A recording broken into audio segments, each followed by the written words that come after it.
नमस्कार दोस्तों, आज हम बात करेंगे ऑपरेशन सिंदूर की। कैसे रक्षा मंत्री राजनाथ सिंह के दावों पर सवालिया निशान उठ रहे हैं। उन्होंने लोकसभा में दावा किया कि पाकिस्तान युद्ध रोकने के लिए गिड़गिड़ाने लगा, तो हमने युद्ध रोक दिया। लेकिन मेरा सवाल है, भारत की जनता का सवाल है कि जब पाकिस्तान गिड़गिड़ाने की हालत में था तो हमारी सरकार ने उस पर यह असीम कृपा क्यों की? हमने युद्ध क्यों रोका? क्या यही तरीका है अपने लक्ष्य को पूरा करने का? रक्षा मंत्री राजनाथ सिंह ने कहा कि भारत का मकसद विस्तारवादी नहीं था और हमने अपना लक्ष्य पूरा कर लिया। लेकिन क्या लक्ष्य पूरा हो गया था? क्या वाकई पाकिस्तान के आतंकी ठिकानों को खत्म कर दिया गया था? कुछ ठिकाने जरूर खत्म किए, लेकिन क्या पूरा नेटवर्क तबाह हुआ? क्या पाकिस्तान अब आतंकवाद को दबा बढ़ावा नहीं दे रहा? राजनाथ सिंह खुद कहते हैं कि पाकिस्तान के चरित्र को लेकर किसी को भी संदेह में नहीं रहना चाहिए कि वह वैश्विक आतंकवाद की नर्सरी है। फिर क्यों उस समय पाकिस्तान की रीढ़ तोड़ने का दावा किया जा रहा था? जब वो गिड़गिड़ा रहा था तब हमने उसे मौका क्यों दिया? क्यों इस अभियान को रोका गया? तृणमूल सांसद कल्याण बनर्जी ने भी सदन में बिल्कुल सही सवाल उठाया। उन्होंने पूछा कि क्या किसी ने कभी सुना है कि 90 रन पर पहुंचकर खिलाड़ी मैदान से लौट आए और सेंचुरी भी ना बनाए? बनाने के करीब थे और आपने मैच रोक दिया। क्यों? मोदी सरकार को क्रिकेट से इतना प्यार है तो ये क्यों नहीं समझते? 90 रन पर इनिंग डिक्लेयर कर दी गई। ये कैसी रणनीति है? ये कौन से जवाब हैं जो देश की जनता को मिल रहे हैं? सबसे अधिक यही सवाल गोदी मीडिया को पूछना चाहिए। जब पाकिस्तान का यही चरित्र है तो उसके गिड़गिड़ाने पर भारत ने हमला क्यों रोका? अगर हमला नहीं रोका होता तो कराची और इस्लामाबाद पर कब्जा करने की गोदी मीडिया की सारी झूठी खबरें सच्ची हो जाती। कितना बढ़िया चांस था। पाकिस्तान फोन पर गिड़गिड़ाया और जंग के बाद के हालात इसकी पुष्टि तो नहीं करते हैं। पाकिस्तान तो जश्न मना रहा था। जिस तरह से रक्षा मंत्री लोकसभा में दावे कर रहे थे, राजनाथ सिंह ही पाकिस्तान का चरित्र भी बता रहे हैं। वही कह रहे हैं आतंकवाद और बातचीत साथ साथ नहीं चल सकती। तो लोग पूछेंगे ही कि फिर 14 सितंबर को भारत और पाकिस्तान के बीच क्रिकेट मैच क्यों होने जा रहा है? मुंबई में एशिया कप के लिए भारत क्यों पाकिस्तान के साथ खेलने वाला है? रक्षा मंत्री की आवाज तो बुलंद है, लेकिन उनकी बुलंद आवाज के बावजूद विपक्ष उनके जवाब से संतुष्ट नहीं हो रहा था।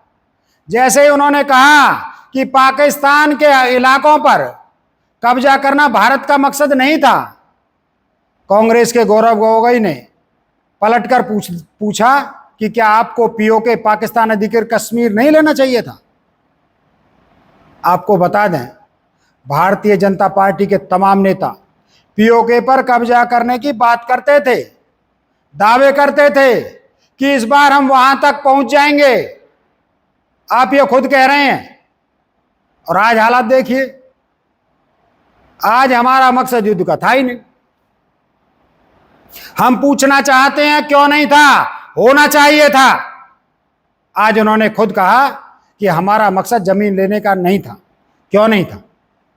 पाकिस्तान ऑक्यूपाइड कश्मीर अगर आज नहीं लेंगे तो फिर कब लेंगे? राजनाथ सिंह जी ने अपने भाषण में एक और गलती कर दी। War is peace, freedom is slavery. ये लाइन जॉर्ज ऑरवेल की हैं। उन्हें 1984 में पढ़नी चाहिए। पता चलेगा कि कैसे सत्ता का तंत्र झूठ के दम पर सच को विस्थापित कर देता है।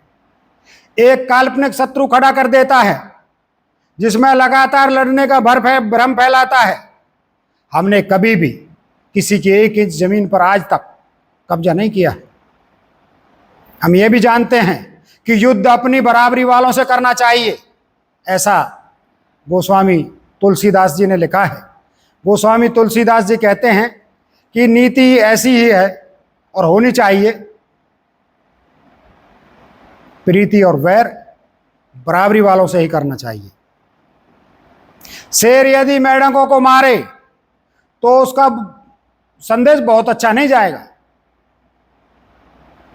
तो फिर ये कैसी बात है कि हमने युद्ध क्यों रोक दिया? राहुल गांधी जी ने बिल्कुल सही कहा कि प्रधानमंत्री नरेंद्र मोदी और सरकार का स्टैंड बिल्कुल क्लियर है कि आतंकवाद और बातचीत दोनों साथ नहीं चल सकते। तो फिर यह दोहरा मापदंड क्यों है? एक तरफ कहते हैं आतंकवाद और बातचीत साथ नहीं, और दूसरी तरफ मैच खेलने चले जाते हैं। ये किस तरह की नीति है? पाकिस्तान जैसा देश जो साइज, सामर्थ्य, शक्ति और समृद्धि में हमारे आसपास भी नहीं है, उस मुल्क से कैसा मुकाबला है? जो मुल्क अपने अस्तित्व के लिए दूसरों पर आश्रित हो, उसके मुकाबले का मतलब क्या है? अपना स्तर क्यों कम कर रहे हो? ये तो यही हुआ ना कि अपना स्तर कम करना हो गया। हमारी नीति है आतंकवाद के खिलाफ प्रभावी कार्रवाई करना।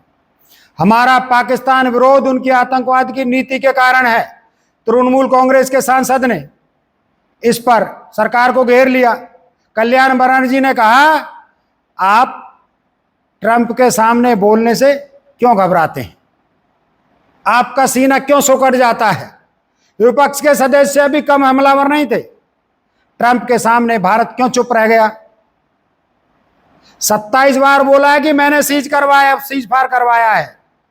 उनके दावों का संसद में क्यों जवाब नहीं दिया गया? इसे लेकर सदस्यों ने बार बार पूछा, भारत के कितने विमान गिरे? ये एक बड़ा सवाल रहा, लेकिन इस सवाल का जवाब भी रक्षा मंत्री बचकाने उदाहरणों से देने में लगे हुए थे। सवाल पेंसिल के टूट जाने का नहीं है। सवाल है कि क्या आप लड़ाकू विमानों को पेंसिल समझते हो? फिर सेना प्रमुख से लेकर उप सेना प्रमुख क्यों बोल रहे हैं कि विमान गिरे? क्या उन्हें लड़ाकू विमान पेंसिल की तरह नजर नहीं आते? चीन की भूमिका क्या थी? रक्षा मंत्री ने चीन का नाम लेकर कुछ भी नहीं कहा।